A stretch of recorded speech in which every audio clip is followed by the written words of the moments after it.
No way that the Wolves eliminated the fucking Denver Nuggets without Anthony Edwards.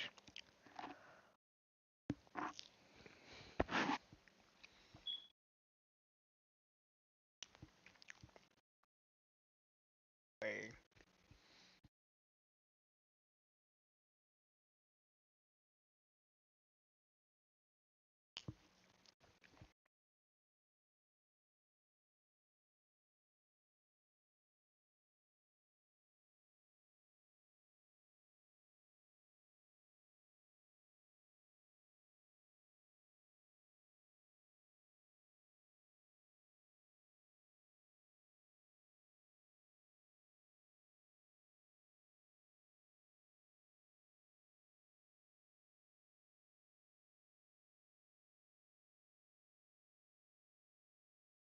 This is crazy.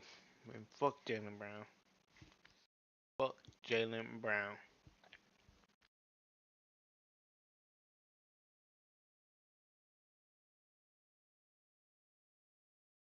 I wonder if it lets me stream this.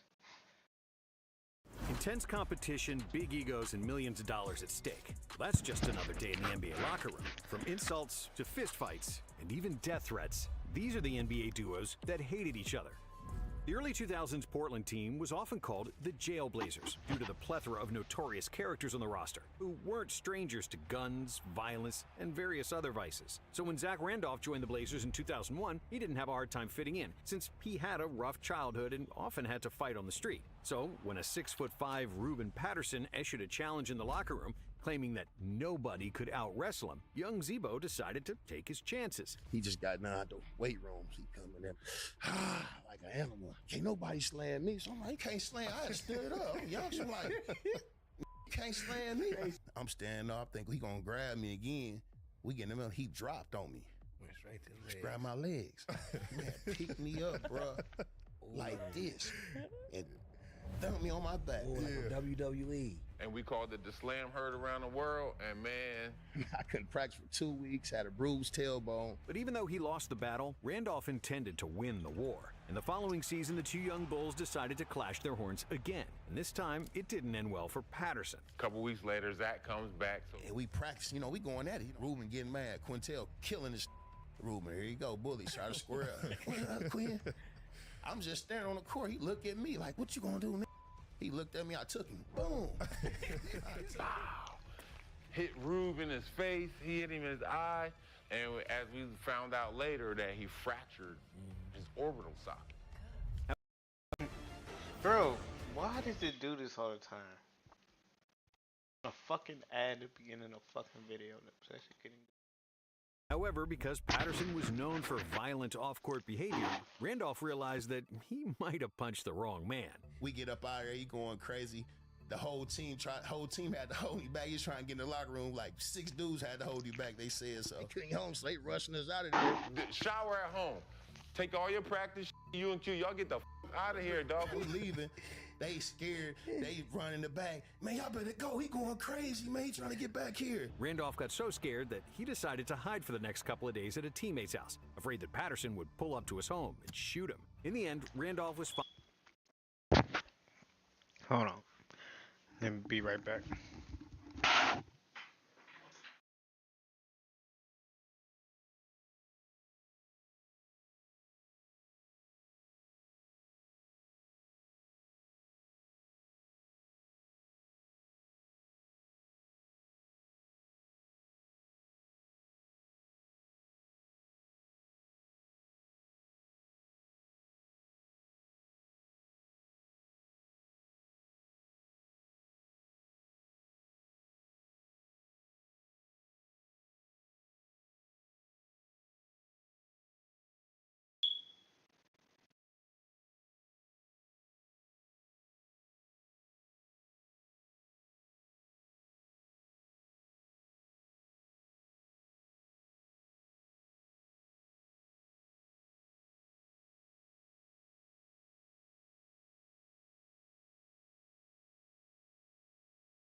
Bro, don't even. fined $100,000, suspended for 2 games, and apologized to Patterson, even though the apology was never accepted. Somehow, the two managed to coexist for the next couple of seasons until Patterson got traded to Denver. But when it comes to big fights between former teammates, in the 90s, there wasn't a bigger one than the brawl between Larry Johnson and Alonzo Mourning during the 1998 NBA playoffs, when poor Jeff Van Gundy almost got killed while trying to stop the fight. However, the beef between Alonzo Mourning and Larry Johnson started several years earlier, when they were both playing for the Charlotte Hornets. Charlotte's luck in the lottery enabled him to pick Johnson with the first overall pick in the 1991 draft and center Alonzo Mourning with the second pick overall in '92. Johnson got there first. He won Rookie of the Year, opposed to Mourning, and he believed that he was the top dog on the young Hornets team.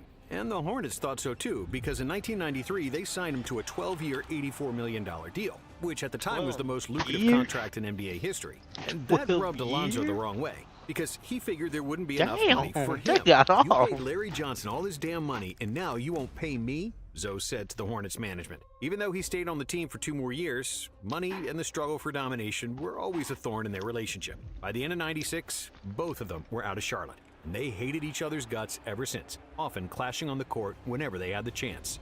And just like that Charlotte duo, Michael Jordan's relationship with Kwame Brown started great after Jordan famously selected Brown with the first overall pick in the 2001 NBA draft while he was the general manager for the Wizards. But then Jordan unretired and became Brown's teammate, and that's when the trouble began. The rookie and the icon were friendly at first, with MJ showing him the lifestyle of an NBA superstar. But when the training camp started, they played one-on-one and Kwame dared to talk a little trash to MJ. That didn't end well. Jordan completely flipped the script, transforming from a supportive big brother into a mean old man. And from that moment on, Jordan started mocking and humiliating Brown in front of his teammates and the media. He was trying to break him down in order for him to grow stronger. But Kwame's confidence was gone, and he never got it back. Michael has never brought me to tears. Did he upset me a lot? Yeah. I mean, he's a competitor. Brown has hated Jordan ever since, in a beef that's still ongoing to this day. But if there's any former Jordan teammate who hates MJ more than Kwame, it's Scottie Pippen. After Jordan retired from the Bulls in 1998, Scottie was looking for a team where he could earn the most money, along with the opportunity to finally become the alpha dog. He ultimately decided to join the Rockets, where Charles Barkley gave up a fat chunk of his salary for Houston to be able to sign Scottie. We got a nice little nucleus, but we need a star to push us to that next level. You know, a guy like a Scottie Pippen is the perfect guy. Base 44 super agents. Fucking The next ads, thing you bro. can't live without. I can't live without ads.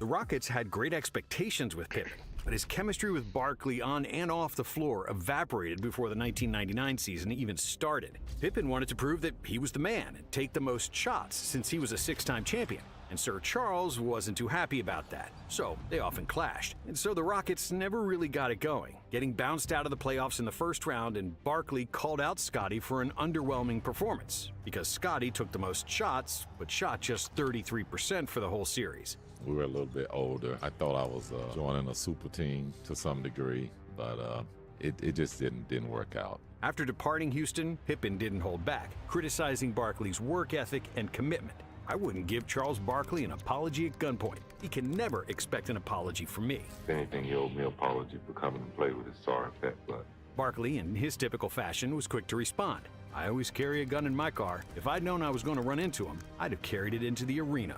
So if I get arrested for murder, y'all know he didn't apologize.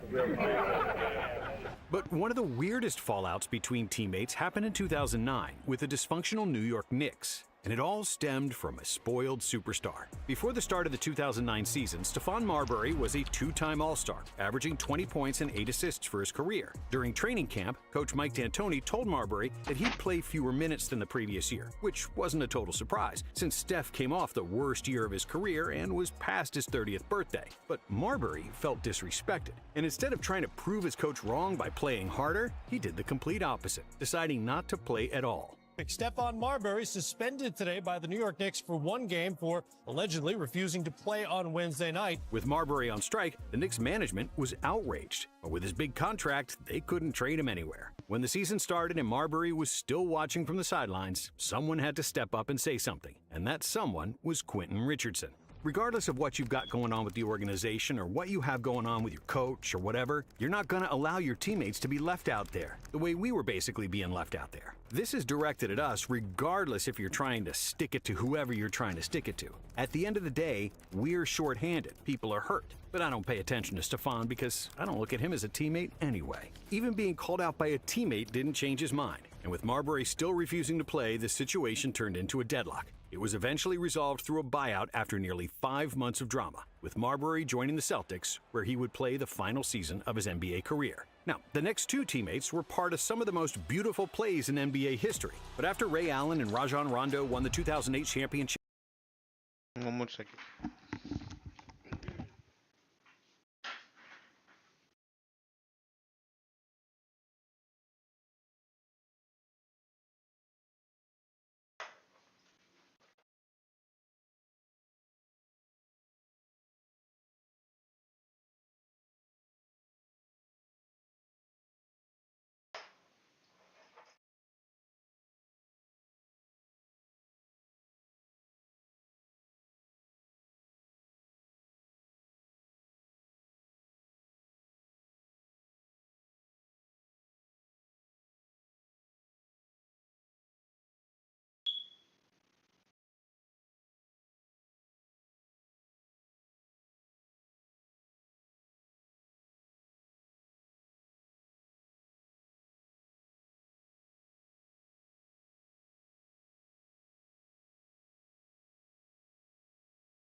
Shit.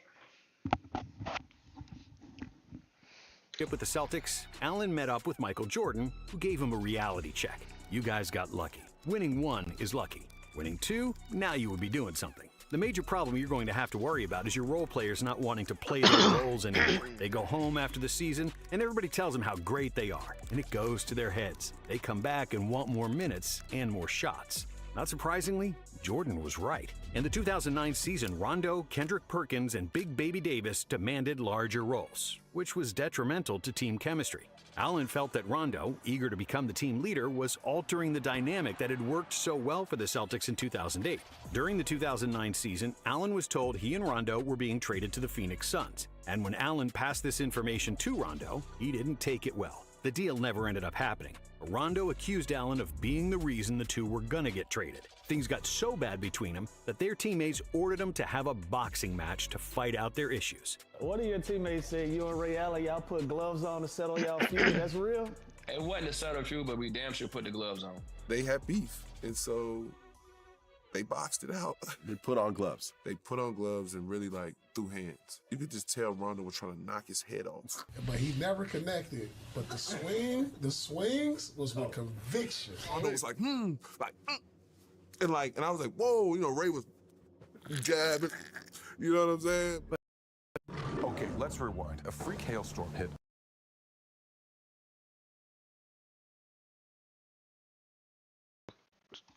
Even after the gloves came off, the issues didn't stop. In 2011, Allen offered to help Rondo with his free throws before practice. Rondo's free throw percentage hovered around 60% that season. So Allen thought improving that shot of his could be a big boost for the team. But Rondo didn't like that one bit. Rondo didn't say a word, but the look on his face said enough. I don't need your help. I walked away and never offered to work with him again. I can't help somebody who doesn't want to help himself. In 2012, the situation became almost unbearable. Allen believed that Rondo started sabotaging him on the court and had stopped passing him the ball, even when he was wide open. After a regular season game against the Pacers, the two started screaming at each other in the locker room. When Allen approached Rondo to try and resolve things on the plane home, Rondo was not interested. "I got 11 games to play with you, and that's it," he told Allen. However, when Allen's contract expired at the end of the 2012 season, everyone expected him to re-sign and retire as a Celtic. But Ray had other plans. He signed with the Miami Heat, taking less money for a chance to win another championship. And the Celtics felt like he stabbed him in the back. Kevin Garnett and Rondo were the most critical of his decision, and they didn't even want to say hi to Allen when Miami first played Boston. To go with the enemy? That's unheard of in sports, Rondo said. I don't take back what I said. That's what it is. For the next decade, most of the Celtics didn't speak to Ray. And in 2017, Rondo began organizing a 10-year reunion vacation for the 2008 championship team. He invited everyone except Allen, confirming that their beef was still ongoing. And an almost identical situation happened to another pair of NBA champions, one of whom was a veteran, while the other was looking for a bigger role. In 2022, Jordan Poole was playing the best basketball of his career and was a key player off the bench in the Warriors' championship run. However, just like Michael Jordan predicted in 2008, the same thing happened with the Warriors. Poole wanted a big contract, and when he finally got one, he got a little cocky. During the training camp before the 2023 season, Poole started to feel himself acting I ain't gonna lie, like a Kerr. superstar, which he was yet to become. No, This wait. rubs What really happened, Kerr boosted Jordan Poole's head. That's what's funny about this. Draymond Green the wrong way, because Poole was there for one championship, while he, Steph, and Clay had 4. Furthermore, Green was still waiting for his contract extension, and he didn't appreciate Poole acting up with his new $130 million contract. So the two started bickering on the court, and one day, the situation exploded. TMZ released this video, Draymond punching Jordan Poole. This is the biggest crisis that we've ever had. That's not like one of those fights where you come back and you're great buddies. This is a bigger story than anyone wants to admit. The Warriors suspended Green for the incident, and even though he publicly apologized to the organization, to Poole, and his parents, the situation was unsalvageable. He apologized and professional. We plan on handling ourselves that way. We're here to play basketball, and everybody in the locker room and on our team knows what it takes to win a championship. For the entire 2023 season, Poole didn't want to talk to Draymond, and it was a big elephant in the room, which ultimately eroded team chemistry and hurt the Warriors, who lost to the Lakers in the second round of the 2023 playoffs. If the Warriors wanted to have a healthy vibe in the locker room, it was clear that either Jordan or Draymond had to be traded. So Poole got shipped off to Washington.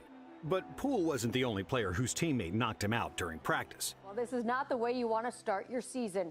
Bobby Portis and Niko Mirotic were in a physical altercation, and Portis landed the lone punch, sending Mirotic, their starting forward, to the hospital today. In 2017, during the Chicago Bulls scrimmage, power forward Bobby Portis and Nikola Mirotic got into a fight. Mirotic got the worst of it, as Portis hit him so hard that he suffered a concussion and 2 broken bones in his face. Me and him got into a little back and forth on the court. We're going back and forth, this and that. I score, he scored, I scored, he scored. And it was like me. And then he didn't like that. And then he ran up on me, pushed me, and this and that. The two had history before the incident, and Mirotic came into training camp with a feeling of entitlement, which wasn't sitting well with many of his younger teammates. So when Mirotic made an aggressive move toward him, Portis obviously had enough. However, even Bobby didn't know that he was going to injure his teammate badly and put him out of action for over a month, causing Mirotic to miss 23 games. The Bulls suspended Portis for 8 games without pay because of this, which made it one of the most expensive punches in NBA history. And punches are one thing. But what about when fistfights aren't enough and someone decides to bring a gun? In 2009, during a Washington Wizards team flight, Javaris Crittenton was losing to JaVale McGee in a game of Boo-Ray. Playing a game called Boo-Ray. It was a very small game. When the plane was already landing and Crittenton still wanting to play to get some of his money back, he started yelling at McGee until Gilbert Arenas got in the middle of it, causing the situation to escalate even further. So you can just see him just fuming, and then he just explodes. That man. If you shoot up my car, I'm gonna shoot you in your bum knees you got. I was like, it's already bad. What do I get for? Well, I'm gonna shoot you in your good knee. My good knee. You done took it too far. You keep talking about fighting, like I play with guns. You better ask about me. Insults soon turned into death threats, and the next day, Arenas came into the locker room with 4 guns, asking Javaris which one he should use to shoot him. I want to see you do it. I'll bring you the guns. I'll bring you the guns. I'll bring you the guns. I'm pretty sure you can't afford it. I'm gonna bring you the guns, and I want to see you shoot me. That's how we're gonna do it. And even though it was all a big joke to Arenas, he didn't count on Crittenden bringing his own gun, and the Wizards' locker room soon started to look like a Western movie. Almost everybody scattered out and left the room, after which the police got involved, and the information about guns in the NBA locker room soon became public. Because of their stupidity, both Javaris and Gilbert were suspended for the rest of the season, and they have hated each other ever since. However, the words police presence are rarely associated with this incident, because there was another skirmish that forever etched this phrase in eternity. I played in the NBA for 16 years, and I've been on TV for 18 years. It's the first time I ever heard police presence. They got, wait, LAPD was called. See, these two, man. Come on, man. Nobody laughing. Deep down. In 2018, during Chris Paul's first visit to Los Angeles for a game against the Clippers, a team he used to play for, there was a lot of animosity. The Clippers players kept trash-talking Paul the entire game, after which the infamous meetup between the two teams happened in a secret tunnel that led to the Clippers' locker room. Well, it was an emotional, chippy game, and it did spill over into the hallway. The team is gone. They've all headed to the bus. Actually, outside of their team bus, there is a police presence just to make sure that nothing else develops or escalates. And it wasn't a big surprise, since nobody on the Clippers really liked Paul, especially Blake Griffin. When CP3 got traded to the Clippers in 2011, the relationship he had with Griffin was great, and the duo was all smiles during press conferences. Make the Blake face. However, over the years, it slowly deteriorated to the point where the two superstars didn't speak to each other. But it wasn't the only beef of Chris Paul's career, far from it. Apart from being disliked by almost every opponent, Paul's competitiveness often rubbed teammates the wrong way, especially if they felt they were the better player. And before he went to the Rockets, CP3 never played with anyone better than him. But in Houston, there was somebody who was better, and it was James Harden. However, during the 2018 season, the Rockets were in sync, storming to the best record in the league, and almost upsetting the Warriors in the conference finals. But in 2019, the Rockets weren't as good, and Harden got tired of Paul bossing everybody around. The biggest ick for CP was that Harden didn't move enough without the ball, and the two superstars went nearly 2 months without speaking to each other during the season. Is there anybody Chris Paul gets along with? It reported he couldn't get along with Blake Griffin. He got out of New Orleans. He got out of L.A. Now Houston. Now, there's 3 teams with one common denominator. After they lost to the Warriors again in the 2019 playoffs, it was clear that they couldn't stand each other, after which Paul was traded to OKC. Now, this next beef between teammates is one of the most famous in NBA history, and it included fistfights, insults, and media slander. The relationship between Kobe and Shaq started off well when they both joined the Lakers in 1996, and O'Neal liked the hard-nosed, brash kid from Philly, and he was the first to embrace Bryant after he shot 4 air balls in the 97 playoffs. But in the 98 offseason, as the media pressure was mounting, Shaq was starting to lose his patience with Kobe, who wasn't all that impressed with O'Neal. The dynamic duo would get into a shouting match during a pickup game, and after a round of trash-talking, Shaq slapped Kobe across the face, before their teammates had to separate the two hotheads. When Phil Jackson joined the team, Shaq got into the best shape of his life, which was always the biggest issue for Kobe. But this time, Bryant was the problem, as he wasn't willing to adapt to the triangle offense, often ignoring open teammates and trying to score the ball himself. All the Lakers loved Shaq, and almost none liked Kobe, who wanted to keep to himself and didn't want to socialize with anyone outside of basketball.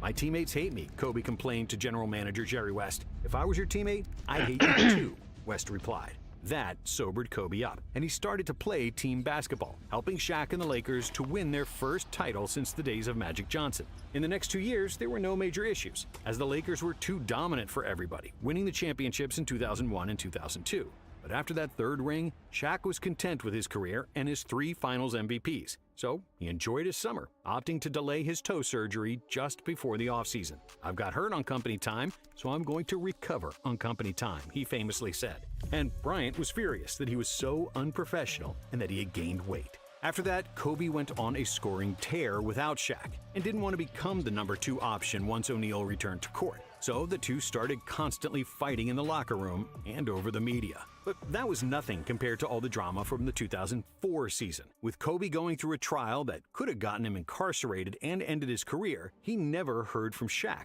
who said that the whole team was present at training camp, despite Bryant's absence. Kobe then accused O'Neal of paying off women with whom he had affairs outside of marriage, which further infuriated Shaq, as well as the other Lakers. And even though Phil ordered him to stop insulting each other through the media, on the very next day, Bryant had an interview with Jim Gray, in which he called Shaq fat and lazy.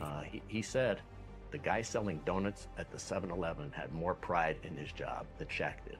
And this was the same interview that he had gone public calling him fat and lazy, and that he had surgery on the organization's time, and he would do it on company time instead of his time. After that, the beef reached a crescendo, and Kobe and Shaq would have had another fist fight if it wasn't for teammates who nipped it in the bud. However, because of all this drama and their lack of team chemistry, the Lakers lost to the Detroit Pistons in the NBA Finals. Subsequently, Phil Jackson got fired and Shaq got traded to Miami. Because of their beef and the personal things Kobe said about his marriage, Shaq wouldn't even acknowledge Kobe when he first played against the Lakers. And while the beef with Shaq was the most prominent feud of Kobe's career, he had plenty of teammates with whom he didn't see eye to eye. Bryant hated Karl Malone when the mailman joined the Lakers in 2004, after Malone made advances toward Kobe's wife, Vanessa. After Shaq left, Kobe was stuck with a mediocre team, headlined by the legendary Smush Parker, whose basketball career is famous only because of his beef with Kobe. Bryant berated Smush at every chance he could, and they both trash-talked each other in the media long after Parker's 2-year stint with the Lakers was over. And then, of course, there's Dwight Howard. Kobe never liked Howard from the start of his career with the Lakers, and neither did Steve Nash, who clashed with Dwight often. Kobe called Dwight soft when they had an altercation on the court, and said he started appreciating Shaq more after his tenure with Howard. I didn't have a personal problem with Kobe. I just think that we were on two different levels mentally. Yeah. However, Kobe wasn't the only superstar who wasn't a fan of Dwight Howard when they were teammates. After he left the Lakers, Howard joined James Harden on the Rockets, and at first, the guard and the center had a good relationship. In their first season together, they both made All-NBA teams, and the Rockets won more games than they did in 7 years. I'm sick of these ads, bro.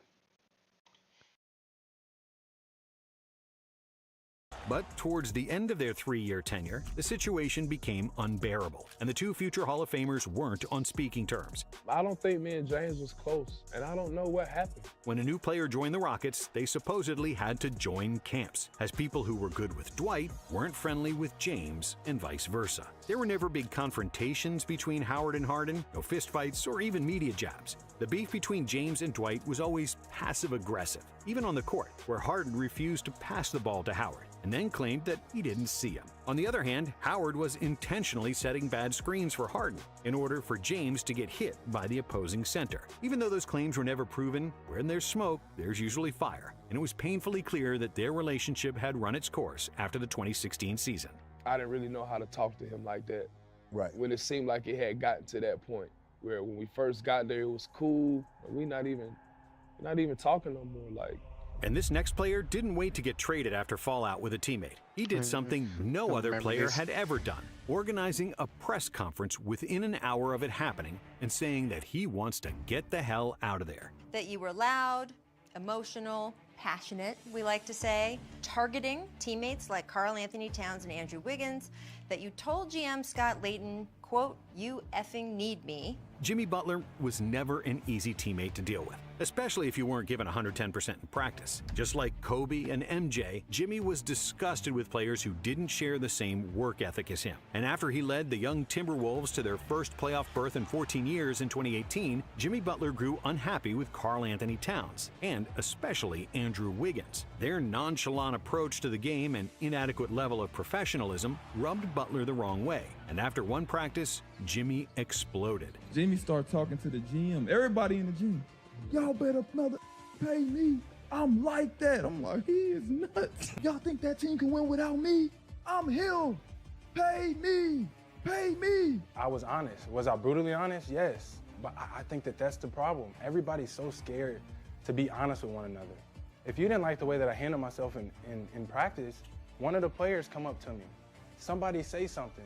Anybody. I'm not going to take it offense. It's not personal. Ultimately, the situation between Jimmy and the two young stars became unbearable until Butler's trade request was finally granted. But this next beef is the strangest of them all, and arguably one of the most famous ones of all time. During the 2016 NBA season, D'Angelo Russell was a brash young rookie, living his dream after the Lakers selected him with the second overall pick. D'Angelo became good friends with Nick Young, and the two hung out a lot. Because they had that friendship where they just always bothered each other. They always ran pranks. Yeah. And they just went too far. During one night on the road, Russell kept asking Swaggy P about his romantic exploits. But what Young didn't know was that D'Angelo was recording it all. I thought it was just asking questions, like being a rookie. You know how the rookie just asks best questions. So we just chilling in the room. You know, we in San Antonio, had nothing to do in San Antonio, so we just talking, not thinking, you know, I'm being recorded. I'm glad you told my video all that. Not thinking that the conversation would ever leave the room, Swaggy P kept yapping about different women he slept with, despite being engaged to rapper Iggy Azalea. Do you know how that video got out? Because he didn't actually post it himself, did he?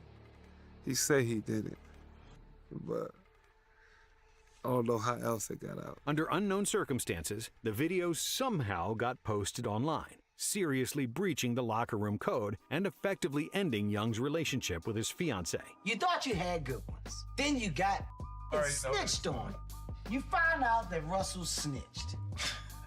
God Russell! Of course, that didn't sit too well with Young, or anybody in the league. The NBA is one big brotherhood, and this was a severe breach of trust. D'Angelo was ostracized by Young and the rest of the Lakers, which ultimately led to his trade after only 2 seasons in LA. Thanks for watching. And if you like this video, we have another one for you. Let's see what's the next one. NBA, what NBA players really said. 26. Dang, that's a 53-minute video, legends. Sheesh. Sheesh. I'll probably watch that sooner or later. 12 crazy beef in the last 10 years. Let's see what they talking about. Abraham Lincoln United. Yeah. We all know about Shaq's beef with Kobe, Isaiah Thomas hating Michael Jordan, and Bird's feud with Bill Laimbeer. But what about beef in the modern NBA? There have been plenty of confrontations in the last decade, and in this video, we'll go over the craziest beefs in recent memory. NBA superstar Kevin Durant stunned the sports world yesterday after announcing that he's going to be leaving the Oklahoma City Thunder to join the Golden State Warriors. It was 2016 when Kevin Durant left Oklahoma City for a team that just defeated him in the playoffs, and he didn't say anything to his partner in crime, Russell Westbrook. Russ felt betrayed, which inspired him to make a commercial about it. Some run, some make runways. But if Russ hated Durant, the entirety of Oklahoma City hated him even more. And when Durant first came back wearing a different jersey, the hostility was palpable. Every time KD touched the ball, people booed. And there were hundreds of insulting banners, most notably calling Durant a snake and a cupcake. And when Russ and KD got into an argument in the middle of the floor, the roof in the arena nearly exploded. And then, just a few months later, Westbrook and Durant were teammates again, both representing the Western All-Stars. Durant was even trying to make amends, but Westbrook refused to give him any attention. During the game, Russ and KD finally connected for an alley-oop, which caused a sigh of relief for their teammates and the whole arena. But this brief moment of happiness was short-lived. That's all that happened. You just do it loud. It's basketball. That's it. In their second matchup that season, when Enes Kanter went to speak with Durant, Russ went berserk. The official's going to have to step in sooner or later as these former star teammates jawing at each other. However, over the years, this beef cooled off, and Durant and Westbrook are back to being friends. But that's not something we can say about James Harden and Daryl Morey. For the past decade, the marriage between the Beard and his general manager seemed perfect. But in the end, the divorce resembled Johnny Depp and Amber Heard's. See, back in 2012, Morey was the one who insisted on bringing Harden to Houston. He set up the entire roster around his favorite player and his silky skill set, greatly popularizing the three-point revolution we're seeing today. Harden had all the benefits that a superstar can get. He was the sheriff, the mayor, the president, everything. I love this city. I literally have done everything that I can I mean, this situation is crazy. You know, it's something that I don't think can be fixed. So. But when the ring eluded the Rockets, the Beard fled to Brooklyn. And when it didn't work out there, Daryl Morey grabbed him and reunited with James. After his first season in Philadelphia, Harden took approximately $14 million less than what he was supposed to get with a player option, so the team could sign veteran forward P.J. Tucker. From the outside, it looked like a noble move from Harden. But don't be fooled. James and Morey had an agreement in principle that would sign Harden for a maximum deal in the next offseason, worth over $200 million. But a lot can happen in a year. After the Sixers suffered an embarrassing loss to the Celtics in the 2023 playoffs, with Harden playing poorly in clutch moments of the series, many people wondered if Harden still deserved a max deal. And those same questions were bothering Morey, who had two options. He would either stay loyal to Harden and honor his word, or he'd do his job and stay responsible for the long-term benefit of the 76ers, who would potentially be stuck with a bad contract and very little flexibility. In the end, Morey did his job and screwed Harden over, not offering him an extension. Of course, Harden was disappointed and angry, asking for a trade. But as the trade options were very slim, James had to show up for the Sixers training camp, where he expressed his absolute disgust for the GM. Daryl Morey is a liar, and I will never be a part of an organization that he's a part of again. Thank you, man. It appears James Harden has gotten his wish. Sources told ESPN overnight the Sixers agreed to a complicated deal, sending Harden to the LA Clippers. Ultimately, his wish was granted, and he got traded to the Clippers. But it's safe to say that he'll never earn $200 million from an NBA contract again. Next question. However, this is not the only notable Harden beef. Before his dispute with Morey, he hated somebody else, Giannis Antetokounmpo. Back in 2018, these two were in the middle of a fierce battle for MVP. Giannis had played one of the most versatile seasons in NBA history, averaging 28, 12, and 6, with over a steal and a block per game, and shot 58% from the field. On the other hand, there was Harden, who had arguably the best scoring season ever, apart from a couple of guys named Wilt and Michael. The Beard averaged 36 points, 6 rebounds, and 7.5 assists, including a streak of 32 games with 30 points or more. However, the MVP went to Giannis, and naturally Harden was disappointed, making several comments about the injustice he suffered. But the actual beef started the next season, with a little help from Charles Barkley. I'm between Kemba and Trae Young. Wait, you don't want the dribbler? I want somebody that's going to pass the ball. That's what I want. Giannis Antetokounmpo makes a joke on the air about, I want to take someone who can pass. I'm taking Kemba Walker instead of James Harden. I average more assists than him, I think. So I don't see what the joke is. But I didn't even see it. You know, I don't pay attention to stuff like that. I just know none of them can mess with me. But while this was lighthearted banter, Antetokounmpo took it up a notch when he played against the Rockets. Offensively, we were just trying to, find whoever James Harden was guarding. That's who we thought we were going to have an opportunity to score on. Now it became personal, and Harden had to give a rebuttal. But I wish I could just run and with 7 feet and run and just dunk. Like, that takes no skill at all. I got to actually learn how to play basketball, how to have skill, I take that any day. Another pair of current All-Stars had a very fun beef, and thankfully, this one happened on the court and not just through the media. That swordfish won me the tournament. In the 2022 playoffs, the Phoenix Suns took a 2-0 lead against the Mavericks, and when the reporters asked about Luka's defense and targeting him in the pick and roll, Devin Booker and Chris Paul looked at each other and laughed. But Luka soon proved that mocking him wasn't such a good idea, as Dallas won the next 2 games and tied the series. But the Suns didn't learn, and they had to do it again. In Game 5 of the series, the Suns were winning the game when Devin Booker drove to the basket and got fouled, after which he rolled all over the floor and mockingly named this move. After the game, as he was walking out of the tunnel, Luka shouted out Michael Jordan's famous phrase. And Luka was always the one to back up his trash talk. The Mavs won Game 6 in a blowout, but it was only a teaser to an incoming storm. For Game 7 in Phoenix, where the Suns had won every game of the series, they suddenly couldn't buy a bucket. The Suns ended the first half with a 30-point deficit, and Luka scored as many points as the entire Suns team. Before the end of the third quarter, Phoenix was down by 46 points. Jason Kidd, Luka, and Spencer Dinwiddie has sucked all the energy out of this building.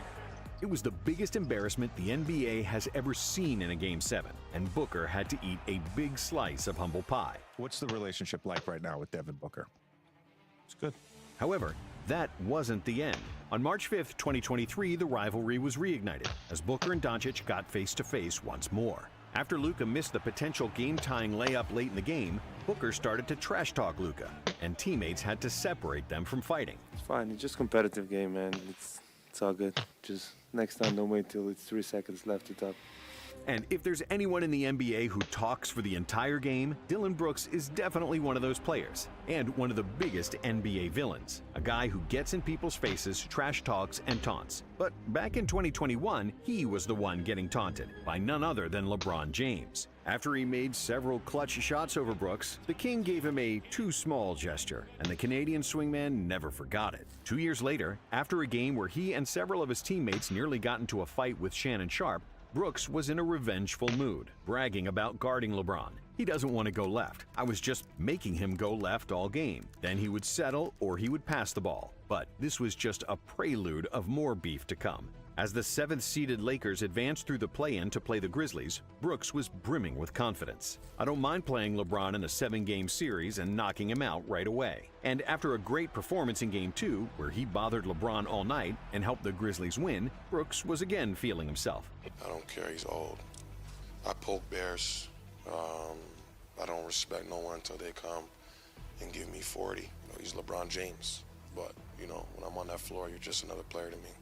I don't care who you are. Brooks said with a deadpan stare, but he didn't stop there. He's not at the same level as he was when he was on Cleveland, when he won championships, Miami. As usual, James didn't make a comment, but instead, he made a fool out of Brooks on the floor, who got ejected after a flagrant 2 on LeBron, after which he declined to speak to the media. And in Game 4, James made several clutch baskets over Brooks, again proving that he's the last player you should trash talk to. And Dillon again refused to talk to the press. But the biggest slap in Brooks' face came in Game 6, which the Lakers won by 40 points, sending Brooks and the Grizzlies home. And after Brooks got the 40 piece he was wishing for, LeBron added insult to injury with a funny Instagram post. So it's probably better not to mess with LeBron, which Draymond Green found out the hard way. Since he entered the NBA, Draymond has had beef with more than a dozen players. Early in his career, it was Blake Griffin and Chris Paul. But his latest and current ongoing feud is with Rudy Gobert. Early in the 2024 season, Dre got ejected for choking Gobert, after which he also received a 5-game suspension from the NBA. Draymond is now a part-time NBA player and a part-time president of the Rudy Gobert Hate Club, as Green takes every single opportunity to bash Gobert on Inside the NBA. Big Frenchman is sitting on that podium speaking his native language. We need to do this. You need to get a stop. Rudy Gobert is getting cooked. And he celebrated when Doncic scored the game winner over Gobert in the conference finals and trash-talked his defense against the Joker the series before. Rudy sucks, not me. What I do? Again? I didn't do anything. What are you going at me for? You did it to them, not me. You know, I can't guard. I mean, nobody can guard Jokic, but. I disagree. No. I disagree. Maybe Draymond needs a reminder that Jokic gave him 31 points per game on 57% shooting when he guarded him in the playoffs. And it wouldn't be surprising if Gobert got into it with Green in the future. But there's another European center that had beef with Draymond's good friend, LeBron James. Enes Kanter got into it with LeBron on several instances when the Turk was a member of the Knicks. Kanter didn't like James's comments on rookie Frank Ntilikina, suggesting that New York should have drafted Dennis Smith Jr. instead. And when they faced off later that season, it was exactly Ntilikina, Kanter, and Bron who ended up in an on-court scuffle. After LeBron's Cavaliers won that game, LeBron taunted Kanter on Instagram, saying that he was the king of New York. Well, I'm the king, my wife is the queen, and my daughter is the princess, so we got all 3 covered.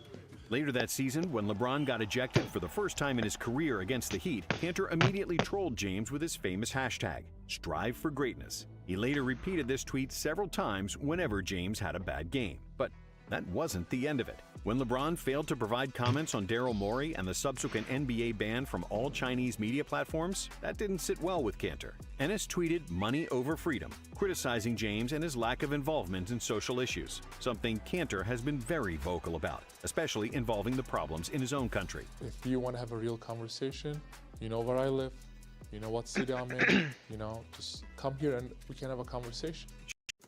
I just built a budgeting app with Base 44. These ass, bro. Sure, I'd love to sit down and talk to him. I'm sure it's going to be a very uncomfortable conversation for him. I don't know if he's educated enough, but I'm here to educate him. And I'm here to help him because it's not about money. It's about morals, principles, and values. It's about what you stand for. And we can't talk about NBA beef without mentioning Patrick Beverley, who had feuds with seemingly everyone in the NBA. Pat's first notable beef was with Russell Westbrook, who suffered a season-ending knee injury in the first round of the 2013 playoffs, when Beverley collided with him in an attempt to steal the ball. After this, they never saw eye to eye and got into multiple scuffles and shouting matches on the floor, and it lasted for years. In 2019, Westbrook mocked Beverley and his defensive reputation. Pat Bev trick y'all, man, like you play defense. He don't guard nobody, man, just running around doing nothing.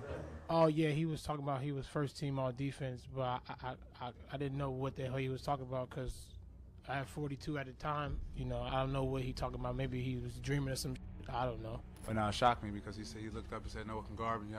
I got 40 points. I'm like, that's nice. He took 34 shots to get it. But Pat Bev didn't rest there, and he feuded with other all-star players at his position, namely Chris Paul and Damian Lillard. People don't understand. Me and Chris, what we have has been going on since I was in high school. You push him, whoa.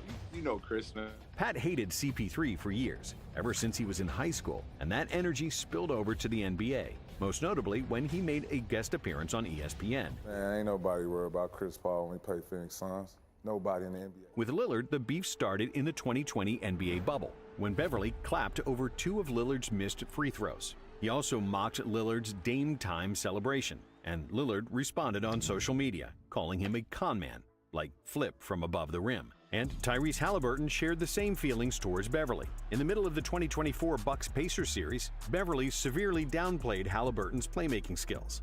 What have you seen trying to defend Halliburton in this series? Check the numbers.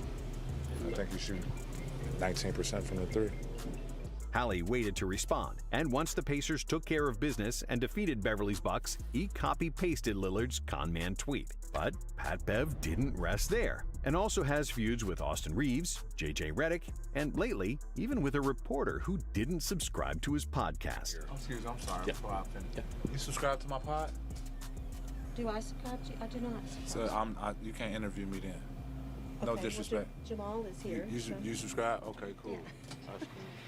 And while we're talking about sensitive people, we can't forget about Mr. Sensitive himself, Dr. Shaquille O'Neal. Even in retirement, Shaq can't stand people who stand up to him without immediately mentioning his 4 rings and other accomplishments. The newest member of the Shaq Beef Club is Shannon Sharpe, but the most notable example has to be JaVale McGee. Just for old time's sake, can you say his name one time?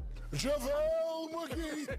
After he repeatedly mocked him on Inside the NBA and his Shaq'd in a Fool segment, McGee responded that he's negatively impacting his career. O'Neal then responded by calling him a bum-ass, and McGee replied that Shaq was an old bastard. It got way uglier after that, with Kevin Durant stepping in to defend McGee, and it ultimately ended when Shaq's mother asked him to stop the foolishness and quit feuding with JaVale. It didn't get out of hand, but my mother is someone who I love and respect, and she told me to stop it and don't bring it up again, so I'm not going to talk about it ever again. His name won't ever come out of my mouth ever again.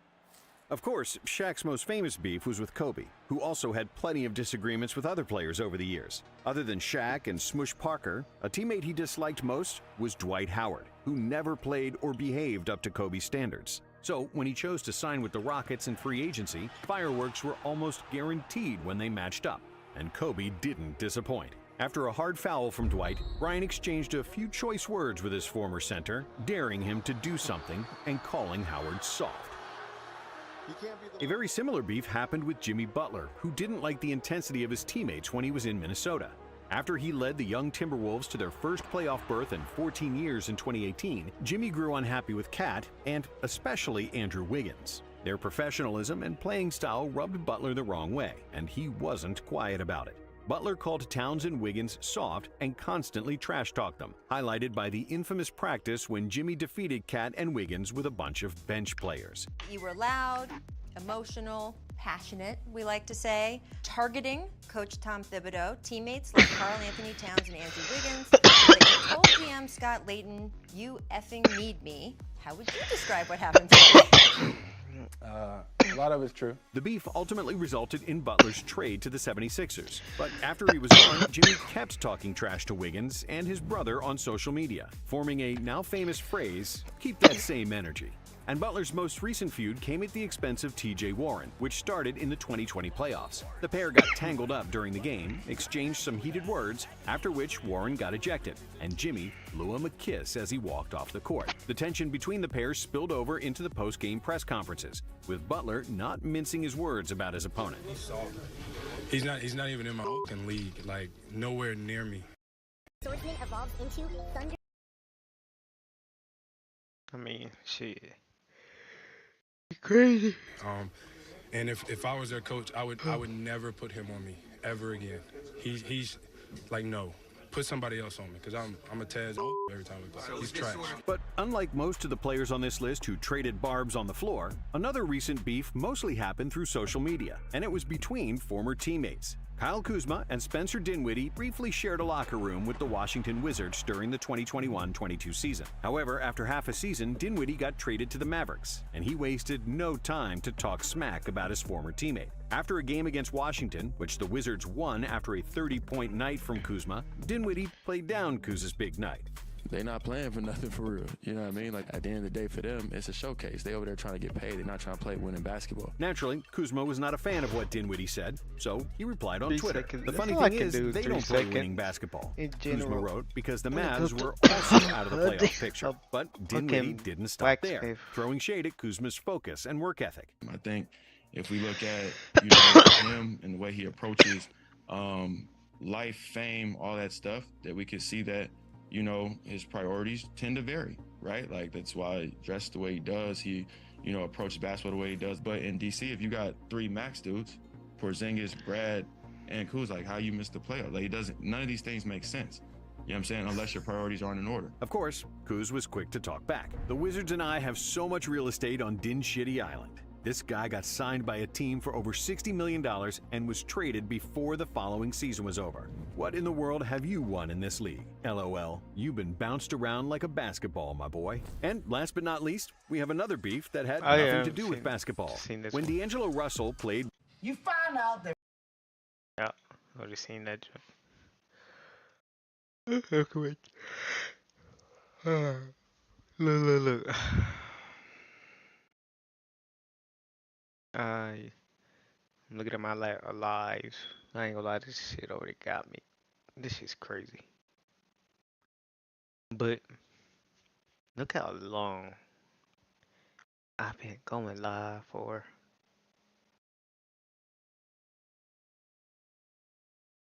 Or 3 months ago. Damn.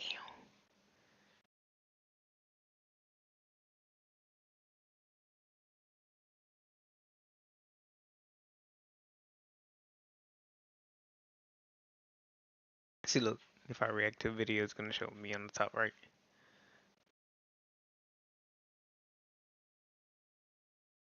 Let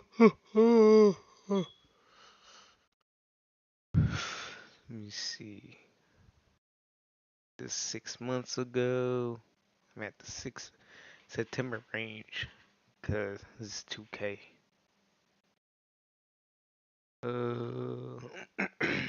I tried playing Escape. No, couldn't. Speed, yeah, I'm in the September range. It was crazy. He said it's over finna. It's May 1st. May 1st. That's crazy. It is May. Shit. January passed. February passed. March passed. You tell me March passed. Oh, and then April. April just now passing. That's crazy work. Crazy. See, look. Yeah, bro, I got suspended off the TikTok live. But the same live I saw earlier, people were doing the same. But they still live, though. It was crazy. I was at a point of last month with like over a thousand people joined my live, 200, all that on TikTok, and it motivated me more. But now, who knows if I get that same amount of views like last time when I got suspended? Cause I don't go live till like next week. It's crazy, bro. Excuse me. Okay. Yeah, hopefully I get the same amount of people. Hopefully. That's one thing. I gotta keep going back to the grind, going to reset again. If I have to, I have to. But it's part of going through the work, the struggles of reaching your goal. I mean, like, look, there's 0 people on my YouTube right now. I mean, I did have a couple joining, like, and all that. Couple. Like, good 7 max, those on YouTube. And then Kick, 1, 2 viewers, which is good. And yeah, I just got to work back on TikTok. You keep putting in work this summer. Hopefully, I gotta pass, but I gotta pass my math exam this coming up Monday. So I'll be free and do a whole lot of content for the summertime. It's already summer. It's May. Then next month, June. Then another month, July. That's crazy. And we just restart the whole thing. Oh, first when I went back to stream. First streams, really, I think.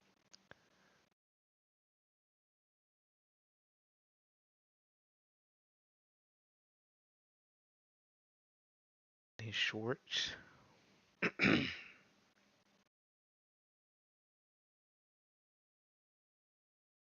See the latest shorts.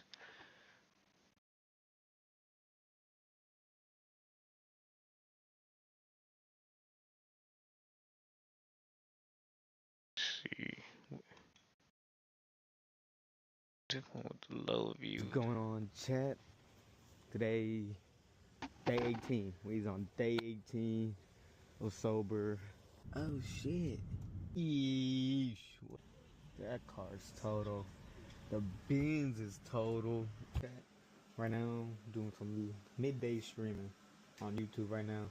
You're following me? What are you? Oh fuck, bro. I should go back to doing this. Bro, no way. No. I'm getting job, bro. What the fuck is this shit? Bro, y'all mad buggy in this game. This game's mad buggy. Get the fuck out of here. Come on. Chase me, bitch. Come on. Yeah, get me. Come get me. Come get me. Just fall through these lasers. Okay, we can't go through the lasers. Oop. What the fuck is that? What the fuck is that? I threw a grenade. I'm out there. What the fuck? Fuck is this? Let me go, bitch! I'm getting fucked up. Yeah, we at the gun range right now, chat. Alright, chat.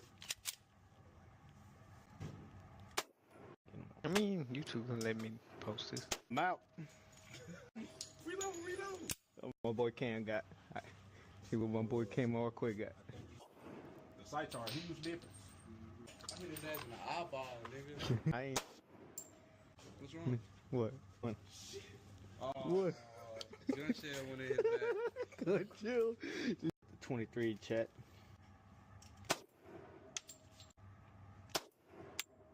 Bitch! She smacked me.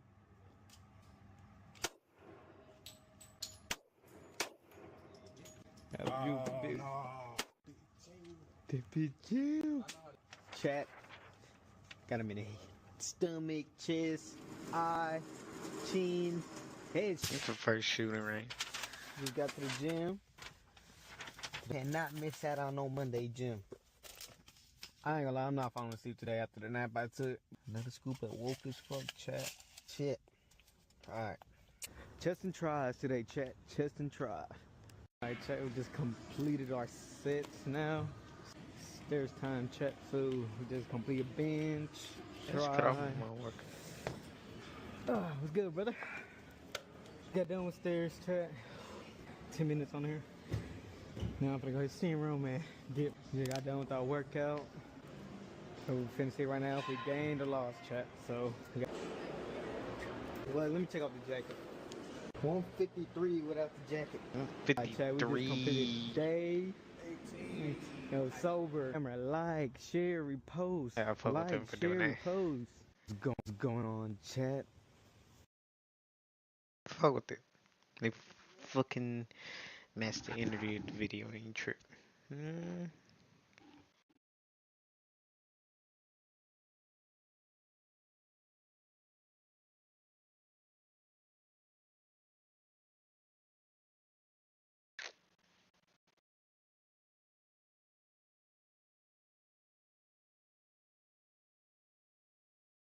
You a Duke. You a Duke. What's going on, chat? When I did the What you sober got, Duke? rooms. With the nephew. Not a Duke. Bye, Duke. I'm not a Duke. You a Duke. Alright, chat. 17 right now. So sober. Gonna go ahead putting gas in right now. I tell y'all, look Yeah, cold. look at me. I mean, I barely hit it. Damn, bro, it's cold as fuck, chat. Alright, chat. We just got the Target. Come on here for one thing. Is at the get some NBA cards. Here go the other cards, chat. Holiday. Damn, chat. Now is the baby time. Now, okay, we got this one. Right, it's Christmas time. Why not? Since it's a holiday, why not get this? Hey, what's up? Is it fine if I rip it? Yeah, you're cool, you're cool. It was like that when I tried doing it one time, scanning it. Alright, bet. Alright, take care. Alright, Chad, we just got home.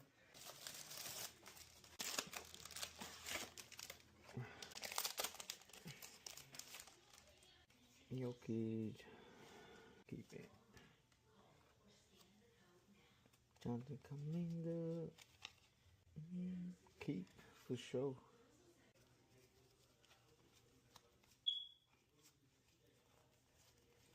Cool junk.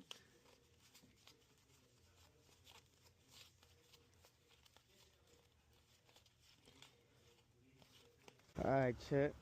Just got to work, chat. We're doing 5 to 10 today, so we can go ahead and clock in already, because he's cool to eat fuck, chat.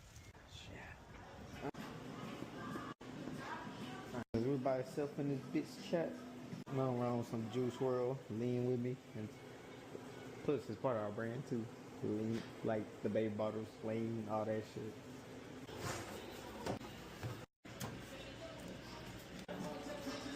Here you go, man. No problem. Take care. You too, okay? Start sweeping and all that. It's just alright.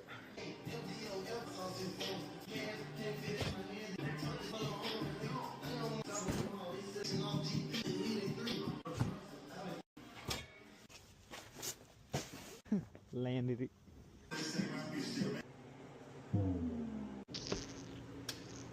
It was a cool little clip I did. Lockout time check.